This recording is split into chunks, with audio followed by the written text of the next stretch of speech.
La route est silencieuse. Le soleil écrase l'asphalte brûlant. Tout semble normal, jusqu'à ce qu'un détail brise la ligne. Depuis un bas-côté envahi par la végétation, il apparaît, immense, imposant, sans hâte, sans peur. Un éléphant sauvage avance lentement et s'arrête au beau milieu de la route.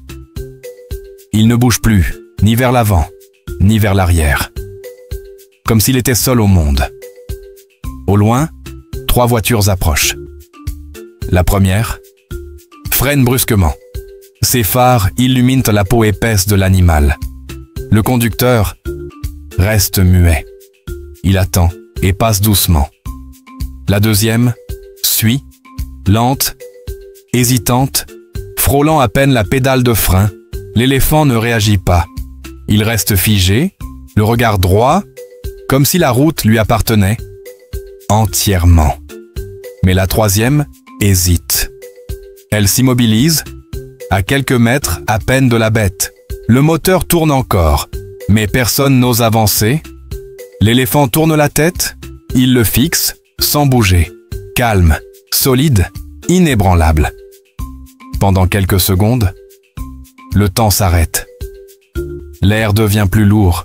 Personne ne sait quoi faire. Jusqu'à ce que, lentement, l'animal pivote et disparaisse dans la végétation. Mais il n'est pas seul. Plus loin, la scène se répète. Un autre virage, un autre géant, un autre silence. Qui change tout? Car ici, ce ne sont pas les panneaux qui décident, ni les hommes. Ici, c'est la jungle qui commande, l'instinct et le silence. Juste après, alors que tout semblait s'être calmé, une voiture apparaît au loin. Et cette fois, elle ne freine pas, elle n'hésite pas, elle ne ralentit pas, elle accélère. Comme si la route était libre, comme si rien ne s'était passé ici, quelques secondes plus tôt. Elle passe tout près de l'endroit où l'éléphant s'était tenu, comme si elle ne l'avait pas vu, ou pire encore, comme si elle avait choisi de l'ignorer. Peut-être que le conducteur a trop confiance, peut-être que la peur ne l'a pas rattrapé à temps, ou peut-être qu'il s'en moque.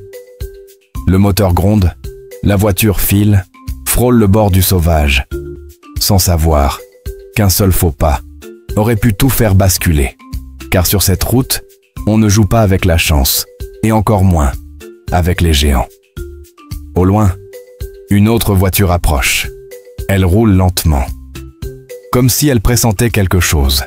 Au milieu de l'asphalte, entre la chaleur et la poussière, un éléphant broute calmement, comme si cette route n'était qu'une simple fissure dans sa jungle.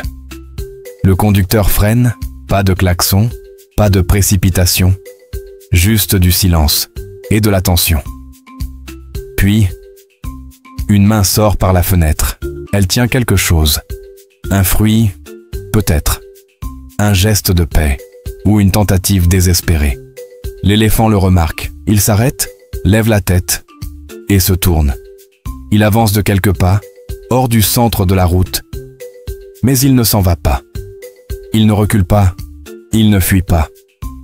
Avec calme, il s'approche du véhicule. Sa trompe, longue, ferme, curieuse, explore la carrosserie, le capot, le pare-brise. Il cherche, il renifle, il insiste. Il n'est pas agressif, mais il n'est pas non plus innocent. Il veut plus. Et soudain, il pousse, d'abord doucement, comme pour tester la résistance, puis avec force. La voiture tremble, les pneus grincent, les nerfs à l'intérieur explosent. Mais il n'y a pas de cri, pas de mouvement, juste de l'attente et de la tension. Et puis, tout s'arrête. Le colosse abandonne. Il s'écarte, lentement, sans se retourner. La voiture redémarre. Elle s'éloigne. Mais pas à toute vitesse. Juste ce qu'il faut. Comme si elle sentait encore le poids du géant sur son toit. Et lorsque le moteur disparaît au loin, il ne reste plus que le silence. Un silence plus lourd que n'importe quel rugissement. Encore une fois, le même géant, impassible, comme s'il gardait la route. Mais cette fois, ce n'est pas une voiture qui approche, c'est un bus. Le moteur gronde, le véhicule avance, mais face à lui, l'éléphant se plante. Aucun panneau, aucun son, juste un regard et une décision silencieuse. Le conducteur freine, tout s'arrête, la tension flotte dans l'air, mais quelque chose change. L'éléphant recule, sans violence, sans menace. Il fait simplement quelques pas en arrière, comme s'il raisonnait. Puis, un petit triporteur tente de passer. Petit, fragile, insignifiant face au colosse. Et pourtant, cette fois, l'éléphant ne bouge pas. Il le laisse passer. Car même les titans savent quand céder. Au loin, 2 voitures avancent, comme si de rien n'était. Mais quelque chose bouge. Quelque chose s'approche. L'éléphant n'attend plus. Il marche vers eux, déterminé, ferme, sans hésitation. Les conducteurs le voient et n'hésitent pas une seconde. Ils freinent brutalement, le danger est clair. Et l'instinct immédiat. Ils tournent, accélèrent et fuient avant qu'il ne soit trop tard. Car ici, celui qui hésite perd. 2 voitures avancent sur la route. La première freine, elle doute. Devant elle, le même colosse. L'éléphant impose. La voiture hésite. Trop longtemps. Mais celle qui suit n'attend pas. Elle dépasse, file à toute vitesse et disparaît. Alors, la voiture qui doutait décide de le suivre. Elle redémarre, traverse et laisse le géant derrière elle. Mais tout n'est pas fini. De l'autre côté, un autre véhicule apparaît, droit vers l'éléphant. Et l'espace d'un instant, la collision semble inévitable. Mais l'animal bouge, vite, avec agilité, comme s'il savait que cette seconde était tout ce qui comptait. Une moto, immobile, le conducteur ne bouge pas, il observe. De l'autre côté, une voiture fait de même, tous deux, face à un géant, majestueux, imprévisible. Un instant, on croit que l'éléphant va se tourner vers eux, qu'il va s'approcher, que tout va basculer. Mais non, il marche, traverse la route et disparaît entre les arbres.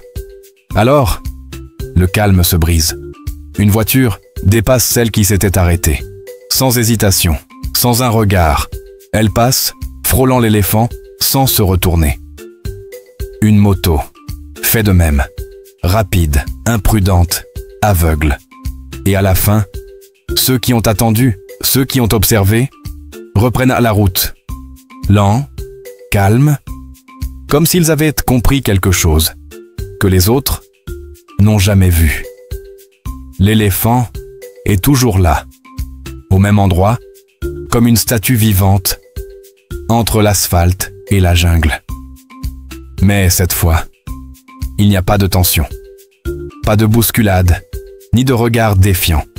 Un à un, les voitures l'évitent, les motos passent rapidement, sans même s'arrêter. L'éléphant les regarde, mais ne bouge pas. Il respire simplement, lentement, lourdement, comme s'il était déjà fatigué du spectacle. Un instant, on dirait qu'il réfléchit, comme si dans son esprit, tout cela n'avait plus de sens. Et alors, il se tourne, marche vers la végétation, sans hâte, sans peur, sans intérêt. Il disparaît entre les branches, comme s'il n'avait jamais été là. L'asphalte reprend son rythme, mais quelque chose reste dans l'air. Cette sensation que les vrais maîtres de cette route n'ont pas de roue. Et alors qu'on pensait que tout était terminé, ils réapparaissent. Tous les deux. L'un, au bout de la route, silencieux, observant depuis la distance. L'autre, plus proche, debout au milieu de la chaussée, inébranlable. Comme s'il disait « Nous sommes toujours là ». Les voitures freinent à nouveau. Le moteur ne commande plus. On attend. On observe. La scène se répète, mais elle ne surprend plus. Car ici, la routine inclut des défenses et une peau rugueuse comme la terre. Les géants n'ont pas disparu. Ils se sont juste écartés un moment. Et maintenant, ils sont de retour pour rappeler à tous que cette route leur appartient aussi.